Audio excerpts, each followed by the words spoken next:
The galaxy had seen many things, but no one had ever seen an entire star cruiser full of battle-hardened alien hunters screaming like children because of a single creature. The transmission had gone live across half the Empire before someone cut the feed, leaving only one haunting sentence behind. "It has found us again." Then static.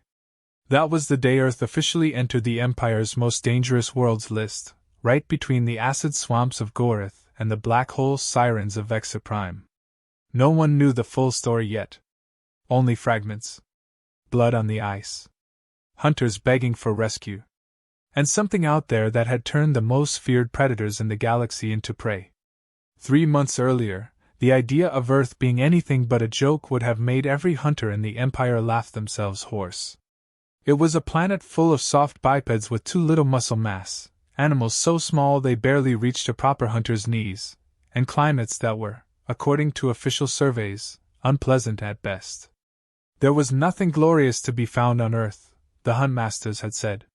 If you wanted real sport, you went to places like Kargath 7 where lava wolves hunted in packs of 30, or to Nebula 9 where the shadow panthers could melt into darkness like ghosts. But there was money to be made in humiliation. The Hunters Guild had its rivalries, its bets, its pride. One house would always try to outdo the other. So when the House of Drelker proposed the Great Earth Hunt, the others jumped in with sneers. They would broadcast it live to every corner of the galaxy. Viewers would watch these low-tier animals fall before the galaxy's best. Rival houses bet fortunes on who would claim Earth's apex predator first. The House of Varen mocked the Drelkers for even calling it a challenge. The Krell Dominion offered odds so lopsided entire moons changed hands in wagers. The fleet that descended on Earth's orbit was an armada of arrogance. 30 hunting cruisers, their hulls adorned with the skulls of creatures slain across 1,000 worlds, their weapons capable of leveling cities. The Huntmasters strutted through their ships in ceremonial armor, each boasting of which Earth beast they would take first. Lions perhaps, one said, though a single net cannon blast would likely be enough. Tigers, another suggested, though their stripes made them look more like decorative pets than proper game. The wolves? Barely above scavengers. And the bears? Fat things that ate berries. The laughter echoed through the fleet as they prepared their landing craft.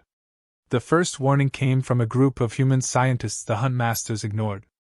When the aliens landed near an Arctic research station for supplies, one human researcher, a woman wrapped in so many layers of fur she resembled a walking blanket, told them plainly to stay away from the polar bears. She explained how fast they were, how strong, how they could smell prey from miles away, swim for days without tiring, crush skulls with a single bite. The Huntmasters laughed so hard one of them slipped on the ice and fell into a snowbank, blaming Earth's gravity for the humiliation. The translator drones mangled the term polar bear into something like big cold rabbit.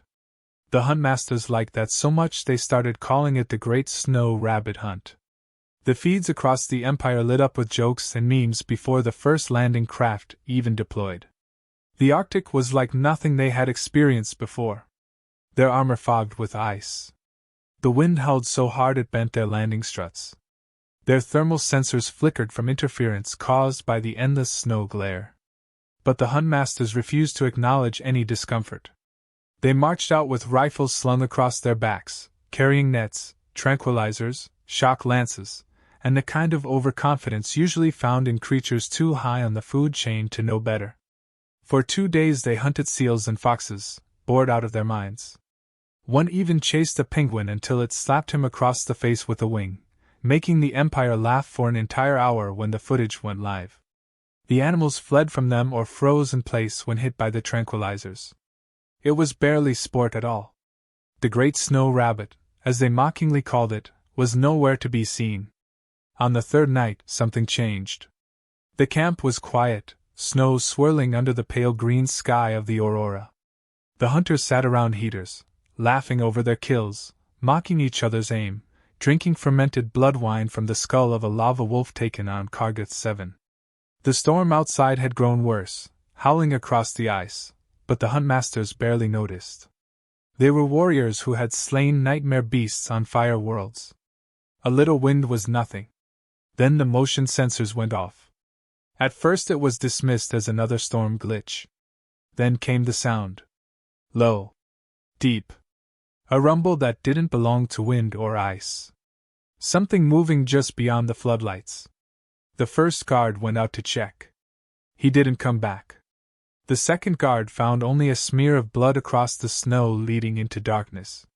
He raised his rifle and turned slowly in a circle, calling out in his native tongue. The floodlight caught a shape for half a second. White on white. Massive. Silent. Then it was gone. The entire camp armed itself. Plasma rifles whined to life. Drones rose into the air, scanning with infrared. Nothing appeared on the sensors except wind and ice. When the third guard vanished without a sound, panic began to spread. They finally saw it when the drones switched to ultraviolet. A shape bigger than any hunter, moving low and fast. Eyes that glowed in the floodlights for a heartbeat before vanishing. The thing came through the perimeter like a ghost, scattering drones, knocking rifles aside as though they were twigs.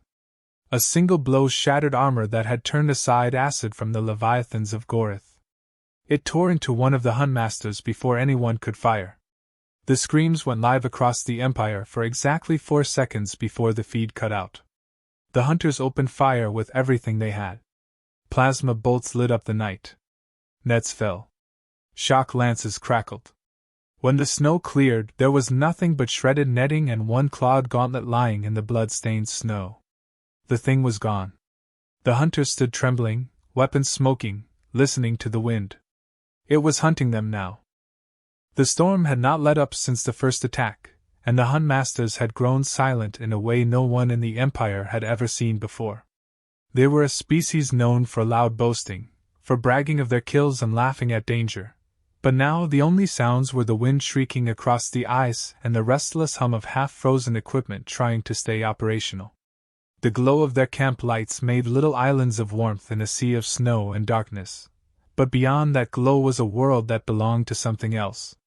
Something that had learned their weapons, their lights, their patterns. Something that had taken 3 hunters in under an hour without leaving so much as a clean shot behind. They sent the first drones out at dawn. High altitude, multi-spectrum, armed with lasers capable of cutting through armored hulls if necessary. The drones scanned miles of frozen wasteland while the surviving hunters huddled together around heaters. Nothing appeared. No heat signatures beyond their own. No unusual movement. The system tagged a few polar foxes and one confused moose, but no sign of the thing that had ripped through their defenses the night before. Some of the younger hunters joked nervously that maybe it had just been a fluke. Maybe the great snow rabbit had attacked out of fear and then fled the region entirely. They joked, but none of them laughed. One of the older huntmasters, a massive reptilian veteran named Crawl, stood with his arms folded, staring out into the blinding white horizon. He had hunted acid serpents on Zelth Prime and the sand scorpions of Drigath IV. He had lost an arm to a flame panther and wore its teeth around his neck. He finally said what the others were afraid to. The thing was watching them. Learning. Testing their defenses before it came back. The camp fell silent again after that. They found the first body just before noon. It was half buried in the snow about 300 meters from camp, armor ripped apart like it had been made of wet paper. The helmet was missing entirely. The tracks around the site were confusing, as though the thing had circled and doubled back multiple times. It had dragged the body for a distance before leaving it behind, almost like it wanted them to find it. The wound patterns were unlike anything the hunters had seen. Not claws exactly. Not teeth either. Something in between. Something powerful enough to crack reinforced bone plating with a single blow. They brought the body back in uneasy silence. The storm howled around them, but the hunters kept looking over their shoulders like they expected to see glowing eyes in the snow at any moment. When they reached camp, they laid the corpse near the heaters for examination. The medic, a wiry insectoid with too many arms for anyone's comfort, clicked nervously as he studied the wounds. He said the strikes were precise. Not random slashing like most predators. This thing knew where to hit to kill quickly. Knew how to avoid armor seams. Knew how to stay out of the line of fire. That was when they started calling it the White Death instead of the Great Snow Rabbit. The joke stopped after that. The second attack came at dusk.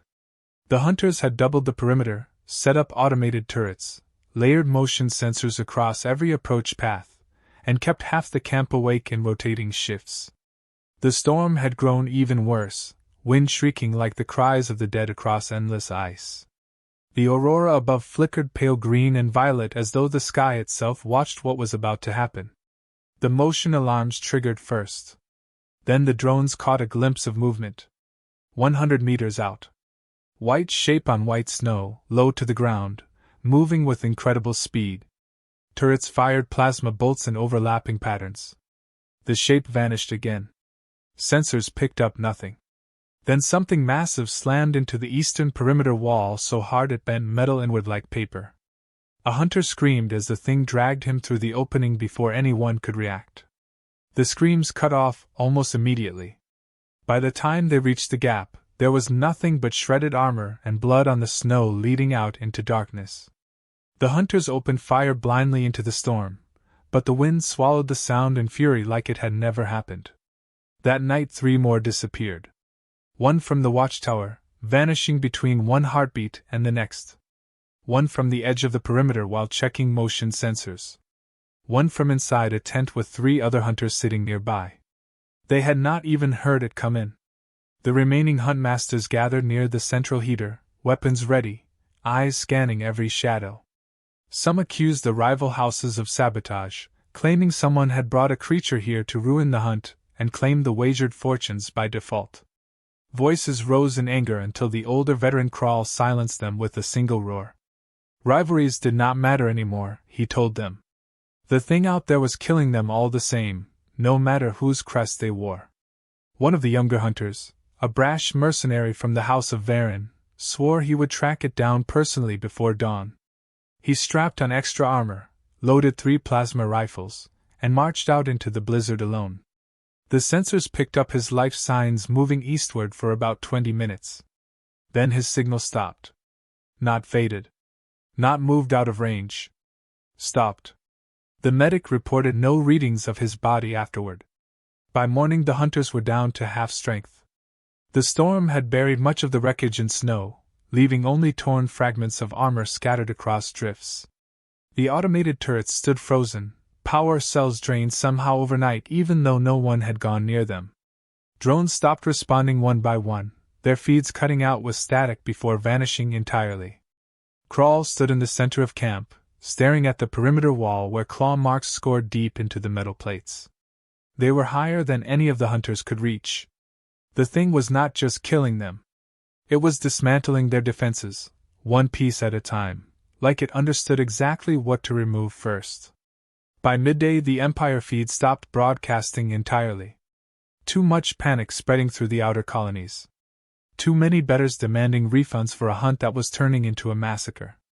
The Guild Council ordered the feed cut until the hunters regained control. But the hunters knew better. The White Death was out there. Waiting. Watching. And it was not afraid of them at all. The camp had turned into something no hunter in the galaxy would ever admit to witnessing. The mighty huntmasters of the Empire, the slayers of titans and conquerors of 1,000 hostile worlds, now huddled around heaters like frightened recruits on their first mission. They spoke in low voices, casting nervous glances at the perimeter as though the wind itself carried claws. The night before had broken whatever arrogance they had arrived with. Weapons sat loaded and ready in every trembling hand, but it made no difference.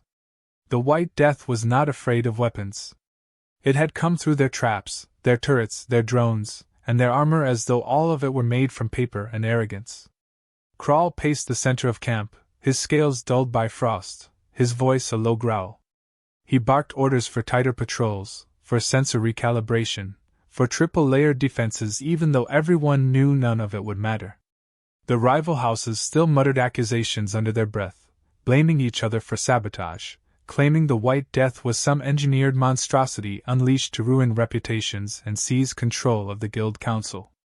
But no one had explained why an engineered creature would stalk the night so silently, would dismantle defenses one piece at a time, would leave bodies in places calculated to crush morale. No, Crawl said, this was no sabotage. This was a predator doing exactly what it was born to do. By mid-morning they began launching aerial sweeps with their few remaining drones. The footage returned only snow and ice stretching to the edge of the world. Once or twice a shadow flickered across the screen, something too large to be a fox or wolf, but the moment they moved to intercept, it vanished again. It was like chasing ghosts across an endless white wasteland. One hunter named Eric swore he saw glowing eyes on the ridge beyond the camp. He fired 3 plasma bolts before anyone else even confirmed the sighting. The shots scorched ice and nothing else. When they investigated the site later, they found only snow piled in strange patterns, almost like something had crouched there for hours before moving on. The medic refused to go near the tracks, clicking nervously as though expecting the eyes to return. The third night was worse than the first 2 combined. The White Death struck during a full blizzard, when visibility dropped to nearly zero and the wind tore through the camp so hard even the perimeter lights shook on their poles. It hit the southern wall first, slamming into it with such force the metal screamed. Before the hunters could reinforce the breach, it was already gone, circling around to the east where it dragged 2 sentries into the snowstorm without leaving so much as a heat signature. Plasma fire lit the blizzard in blinding bursts, but the wind devoured sound and sight until no one knew which direction to shoot. When the storm cleared at dawn, they found the eastern perimeter almost entirely dismantled. Not destroyed by brute force, but taken apart in sections like someone methodically removing pieces from a puzzle. The power cells from 3 turrets were missing. The targeting arrays from 2 drones had vanished. One hunter swore he had seen the thing carrying something metallic in its jaws before vanishing into the snow. The idea of a beast collecting technology like trophies unsettled even the veterans. That was when they began to understand the most terrifying thing of all. It was learning. Every attack came faster than the last, with more precision, striking the weakest points first before vanishing again. It avoided traps it had triggered earlier. It struck guards standing farthest from one another. It never approached the same way twice. It knew exactly how long it took for them to respond and slipped away seconds before crossfire locked down an area. On the 4th morning, Crawl ordered all houses to work together whether they liked it or not. Pride meant nothing if they all ended up as bones under the ice. He drew plans in the snow for overlapping fire lanes, for layered minefields, for bait traps using remote-controlled decoys shaped like hunters. Rival house leaders grudgingly agreed even though their eyes promised betrayal the moment survival was no longer at stake. The first trap lasted less than an hour. The decoys stood in the open carrying a heat signature identical to a living hunter. 2 full squads waited with rifles ready, overlapping arcs of fire set to converge the moment the White Death showed itself. When it finally came, it came from above. The thing had climbed one of the jagged cliffs surrounding the camp during the storm without anyone noticing. It dropped straight into the center of the ambush, tore through 2 hunters before anyone fired, then used one of the bodies as a shield against plasma bolts. When it vanished again into the blizzard, 3 more hunters lay dead and every rifle barrel glowed white-hot from wasted shots. That was when panic truly began to spread. Some hunters tried to call for extraction, but the storms made orbital landing impossible. Others whispered about using the escape pods hidden in the landing craft before someone reminded them the White Death had destroyed half the landing craft already. The argument grew loud enough Crawl had to fire his sidearm into the air to silence them. He told them extraction would never arrive in time because no one in the Empire believed they were actually losing. The Council thought this was just another hunting story exaggerated for drama. No help was coming. That night the White Death took the bait of their second trap, but only after disarming 3 mines first as though it understood exactly how they worked. It left the shredded decoy on the edge of camp like a joke before dragging another hunter into the darkness. By the 5th morning the survivors numbered less than half the original force. No one slept. No one spoke above a whisper. Rival houses stopped blaming each other because there was no point anymore. They were losing, and everyone knew it. Crawl stood by the central heater staring at the horizon where the wind carved endless shapes across the snow. He told the remaining hunters they would stop calling it the White Death. From now on they would call it what the locals had called it from the beginning: polar bear. The hunters looked at him like the name itself carried weight. Crawl said the words slowly, as though admitting them out loud meant admitting something worse than failure. This was no ordinary predator. This was an apex killer shaped by the most merciless environment on Earth, a creature that had learned to survive against cold, hunger, and darkness long before the galaxy even knew the planet existed. The hunters had come to claim a trophy. Now they were the ones being hunted. By the time the Empire finally realized something had gone wrong, the hunt had already become a disaster whispered about across the outer colonies. The betting halls stopped taking wagers after the third night because no one knew which side was even competing anymore. Reports claimed half the hunters were dead or missing, that the rest were trapped in storms too violent for extraction, that some kind of apex predator had turned the Empire's finest into frightened prey huddling under floodlights. The council debated in luxurious chambers far from the screaming winds of Earth while the hunters on the ground fought for their lives against a creature no one had ever bothered to research properly. When reinforcements finally arrived, they came with the arrogance only Imperial Command could carry. A destroyer-class vessel broke through the atmosphere with enough firepower to level entire cities. It deployed armored gunships bristling with cannons and squads of war drones designed for siege warfare. The officers in charge scoffed at the idea of one Earth creature causing this much trouble. They carried themselves like soldiers arriving to clean up a minor mess rather than walking into the jaws of something that had already killed more hunters than any war beast in living memory. The surviving huntmasters met them at the edge of the battered camp. Frostbitten faces. Armor dented and clawed in ways no one wanted to describe. Crawl told the Imperial commander everything in short clipped words.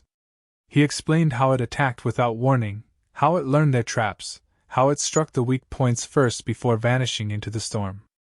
The commander listened with half an ear while scanning the perimeter like he expected to see nothing more than wolves on the horizon.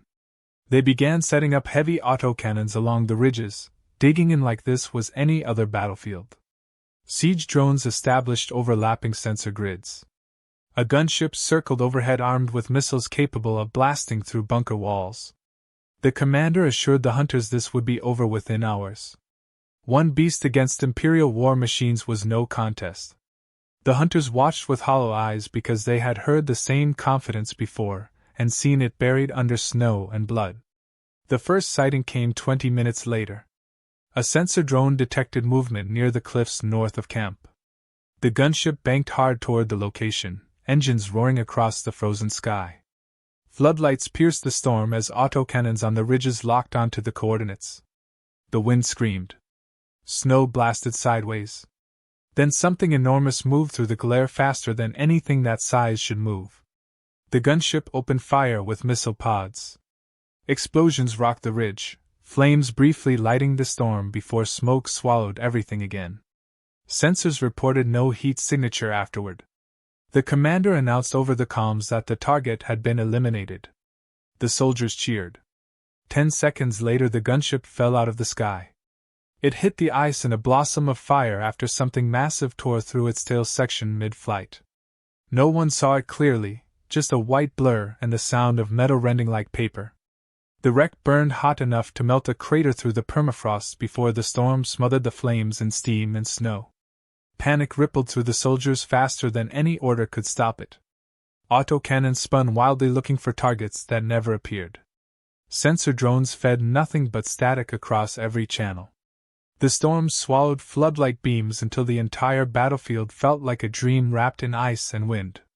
Then the predator came for the ridges. 2 autocannon nests went silent within minutes, their crews dragged screaming into the blizzard before they even fired a shot. One soldier swore he saw claws tear through half-ton armor plating like it was animal hide. Another claimed he heard it breathing behind him just before the entire trench collapsed under something too fast to follow. The commander ordered the war drones forward in formation, shoulder to shoulder, energy shields locking into a wall of light. They advanced through the storm firing plasma in all directions. Explosions shook the cliffs. Ice shattered under the barrage. For a moment it looked like Imperial power might actually hold the line. Then the drones in the center simply vanished. One moment they marched through the storm, the next they were gone, signals dead, only twisted wreckage tumbling out of the snow minutes later like broken toys. Something had hit them so hard their energy shields barely flickered before failing completely. The commander shouted for the remaining drones to fall back, but the retreat turned into chaos when the Predator hit the flanks. Soldiers fired wildly into the storm, some at shadows, some at nothing at all. Plasma bolts cut through empty snow while screams marked where the real attacks landed. Through it all the hunters watched from the center of camp with grim recognition. They saw the same pattern again. The Predator hit the weakest points first, broke formations apart, attacked communication relays before heavier weapons, forced the enemy to waste ammunition on empty wind while it tore through isolated squads one by one. When the surviving drones finally regrouped near the perimeter, the commander demanded orbital support from the destroyer overhead. A single strike would level the cliffs and anything hiding in them. But the Empire Council refused authorization because orbital strikes required endless paperwork, civilian clearance, atmospheric risk assessments. Too much bureaucracy standing between the soldiers on the ice and the only thing that might have saved them. The Predator hit the supply drops next. It came in low under the storm, moving faster than targeting sensors could lock on, smashing through crates of ammunition and fuel before the soldiers even realized what was happening. Explosions ripped through the camp as power cells detonated under claw strikes. Fire rolled across the snow, turning night into brief daylight before the wind devoured the flames again.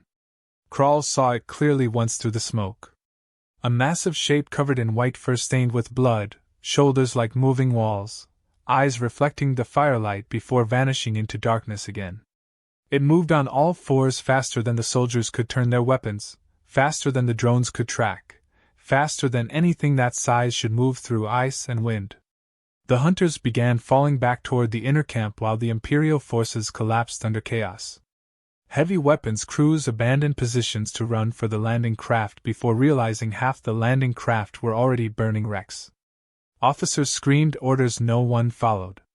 Drones fired into each other through smoke and snow because every targeting sensor showed movement in all directions at once. By dawn the destroyer above finally threatened to open fire without clearance after losing 3 more gunships and nearly all ground forces. The commander demanded evacuation before the Predator wiped them out completely. Crawl looked across the battlefield littered with wreckage and bodies half buried in snow. He saw claw marks scored deep into metal hulls, fuel fires still burning where the landing zone used to be, soldiers staring wide-eyed into the storm like they expected death to come walking out of it any moment. The reinforcements had come with war machines and arrogance. Now most of them were dead, and the thing was still out there. The survivors built the fortress out of wreckage because there was nothing else left to use. The landing craft that had not burned became walls. The shredded drones became barricades. Fuel barrels were stacked into towers holding floodlights that flickered in the wind like dying stars. Everything useful was dragged into a rough circle at the center of the battlefield where the last living soldiers and hunters huddled together under the screaming sky. It was a pitiful sight for warriors who had once marched across worlds in triumph. Now they waited behind walls made from the bones of their own defeat, while the wind carried the smell of blood and smoke across the ice. Crawl ordered every remaining weapon to face outward. Plasma rifles scavenged from wrecks. The last 2 autocannons welded onto makeshift towers. Even the surviving drones, sparks flickering from damaged limbs, were lined up around the perimeter with weapons locked forward. No one spoke of escape anymore. There was nowhere left to run. The storm had swallowed every path to extraction, and even if it had not, the Predator owned the ice beyond the walls.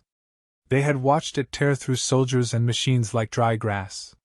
Now all they could do was wait, and hope the walls bought them a little more time. The arguments started by nightfall. Some demanded the orbital destroyer fire regardless of clearance, bureaucracy be damned. Others shouted that a strike would kill everyone inside the camp along with the creature. Rival hunters accused each other of cowardice, of betraying the guild's honor by hiding behind wreckage instead of fighting in the open. Crawl silenced them with a single sentence. Anyone who wanted to leave the walls could go right ahead. No one moved after that. The wind howled across the cliffs while floodlights cut narrow tunnels through the darkness. Every drifting shadow became a threat. Every movement of snow looked like claws coming through the blizzard. The soldiers whispered that it was waiting out there just beyond the glow, watching the walls, studying their defenses the same way it had studied everything else. They were not wrong. It came just before midnight. The first sign was silence.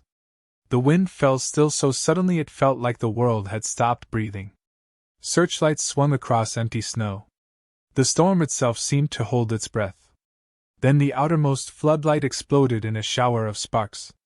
Something massive had moved through it faster than anyone could see. Plasma fire roared from the barricades. Beams slashed across the darkness until afterimages burned behind every pair of eyes. Something moved through the chaos low to the ground, faster than the guns could track, tearing through drones and sandbag walls before vanishing again into the night. Another floodlight died. Then another. The walls shook as something hit them hard enough to bend metal inward. A soldier on the tower screamed that it was climbing before claws pulled him screaming into the dark above.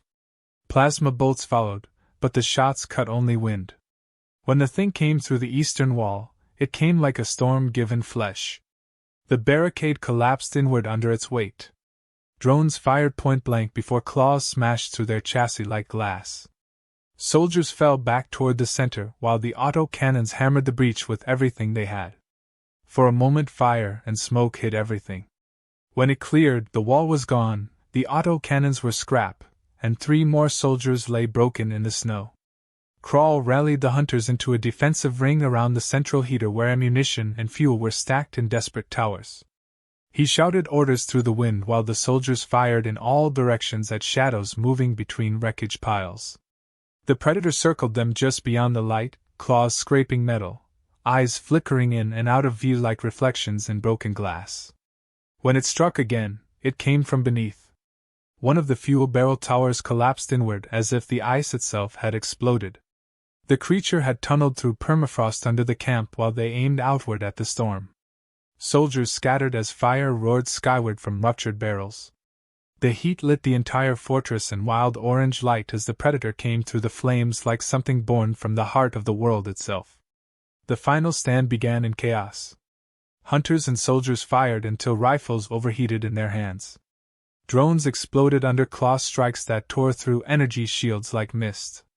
The last autocannon managed 3 bursts before the creature ripped it sideways off its mount and sent it crashing through a barricade. Crawl fought at the front with a shock lance in one hand and a plasma pistol in the other. He struck as the creature came through the wreckage, hitting it across the shoulder hard enough to send sparks flying from its claws. The predator turned on him with eyes like frozen suns. The two slammed together in the center of the fortress while fire painted the walls and the soldiers fell back under the weight of fear. The duel lasted seconds that felt like entire lifetimes. Crawl struck with everything he had, every swing of the lance carrying the strength of 100 battles. The predator moved faster than anything that size should move, dodging, circling, hitting back with claws that left molten grooves across Crawl's armor. The wind howled through broken walls while fire raged around them like the planet itself wanted to watch the end. When Crawl finally went down, it was under a blow that crushed half his chest plate inward. He fell against the wreckage, gasping frost into the night air. The predator stood over him, massive and silent, its breath steaming in the firelight.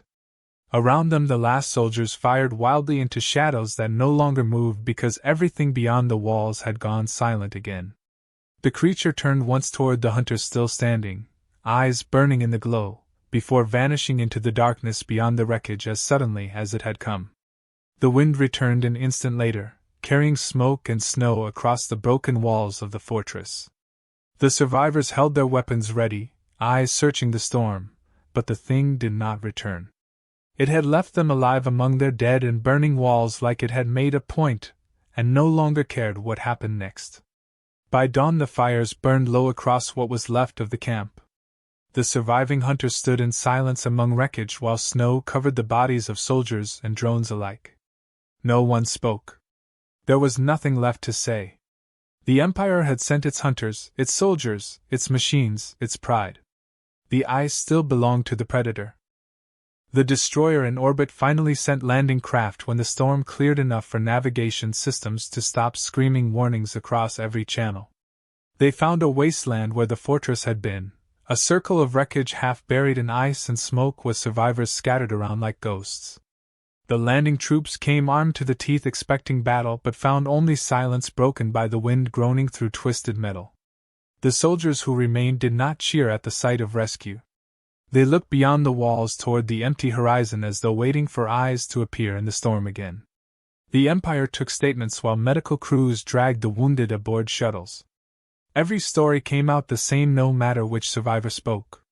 It hunted them with patience. It learned faster than they could adapt. It dismantled weapons, destroyed machines, killed in ways meant to break nerves before breaking bodies. When the Imperial officer in charge asked how many had actually seen it clearly, only a handful raised their hands. Most admitted they caught only glimpses between wind and firelight. None could agree on how big it really was. Some swore it stood taller than a tank on hind legs. Others said it moved low to the ground like a wave of white muscle and claws. All agreed on one thing. It was still out there. Krall lived long enough to give his report before the medics froze his body for transport. His armor had been carved open like fruit left to winter beasts. He told the officers to burn the wreckage and leave the planet alone forever because nothing they sent would change what had happened here. They asked if he wanted vengeance. Krall laughed until it turned to coughing. Vengeance belonged to those who believed victory was still possible. Then he told them the name again slowly like a curse carved into ice. Polar Bear. The Empire wanted trophies, wanted to bring back evidence to prove its hunters had not been humiliated by one creature on a backwater world. But every team sent out to find remains of the predator returned empty-handed. They found only claw marks across metal hulls, shattered drones half buried in snow, landing craft torn apart like toys. Whatever lived out there left nothing of itself behind. It had no interest in trophies. The news reached the outer colonies before the fleet even left orbit. Rumors grew like wildfire through mining stations and merchant docks. Entire crews swore they saw the footage before the council locked it behind classified walls. Grainy images of something moving through blizzards faster than armored soldiers could fire. Audio of hunters screaming in languages no one heard panic in before. Bets changed from who would claim the trophy first to how many hunters had survived at all. The Hunters Guild lost more than pride. Entire fortunes collapsed when the betting houses closed accounts belonging to families now wiped out on the ice. The council tried to control the story when the fleet returned. They called it an accident caused by storms and equipment failure. They spoke of undisciplined hunters provoking local wildlife. They blamed everything except the thing in the snow because admitting the truth would mean admitting the Empire itself had been beaten. But stories have a way of growing teeth when told by survivors with scars across their armor and fear still buried behind their eyes. Whispers spread of a predator the size of a war machine moving faster than sensors could track. Soldiers who had been there told stories in bars across the colonies about eyes glowing in the blizzard before men vanished screaming into the dark. Hunters who lost brothers on the ice told tales of a creature tearing through drones like paper while auto cannons melted under its charge. Each retelling grew darker until entire mining crews swore they would rather fight the sand scorpions of Dregath 4 barehanded than spend one night on that frozen planet called Earth. The Hunters Guild voted 3 months later to place Earth under a red classification, meaning no sanctioned hunts allowed without full military escort. The motion passed without a single objection. Too many families wanted revenge, yet none volunteered forces to get it. The Guild archives recorded the official reason as environmental hazards and unstable weather patterns. The survivors knew better. They had seen what waited inside those storms. When human governments asked why Imperial forces had arrived without warning and then left without explanation, the Council sent diplomats with carefully written lies about training exercises gone wrong. The humans pretended to believe them while secretly recording every word because they had seen the wreckage too. Research stations found burned landing craft half buried in permafrost, and plasma scoring across cliffs miles from any human settlement. Something had torn through metal, and soldiers alike then vanished back into the wilderness without touching a single human outpost. Across the galaxy the legend grew until children on distant worlds whispered warnings to each other about white monsters in the snow. Hunters boasted in drinking halls about facing sand serpents or lava wolves but went silent when someone mentioned Earth. Some claimed the Empire would return one day with full armies and firepower enough to burn the poles clean. Others said no army could fight a planet itself when it chose its predators well. The Council finally closed all discussion after one scout team sent to recover wreckage disappeared without transmitting a single image. Their last signal came from the edge of the Arctic before it cut out mid-sentence. No rescue mission followed. The Council marked the region restricted on all star charts, and told no one why. Earth carried on unchanged while the galaxy argued about what had happened there. The storms howled across the ice as they always had. The research stations kept studying weather patterns and migration routes like nothing unusual prowled beyond their lights. Hunters stopped landing on the planet entirely. The few who ignored the warnings never sent signals back to anyone waiting in orbit. The story reached its final shape years later, told in whispers around outpost fires and deep space taverns where traders swore someone's cousin had been there that night. They spoke of glowing eyes in the storm and walls torn apart like paper and hunters who arrived boasting about trophies but left as names carved onto memorial stones. They said the creature never left its world because it did not need to. The ice and wind carried its legend farther than any ship ever could. When the Empire debated once more about conquering Earth for resources, one counselor asked for a list of its predators. Lions, someone said. Tigers. Wolves. Then another voice at the table said polar bears, and the chamber went silent until voting closed with every hand raised against invasion. On maps, Earth became marked not for its cities or technology, or armies, but for the white wilderness at the top of the world where something waited under the aurora's glow. The place hunters called the Kingdom of the White Death, though the locals used simpler words that carried the same weight. They just called it Bear Country.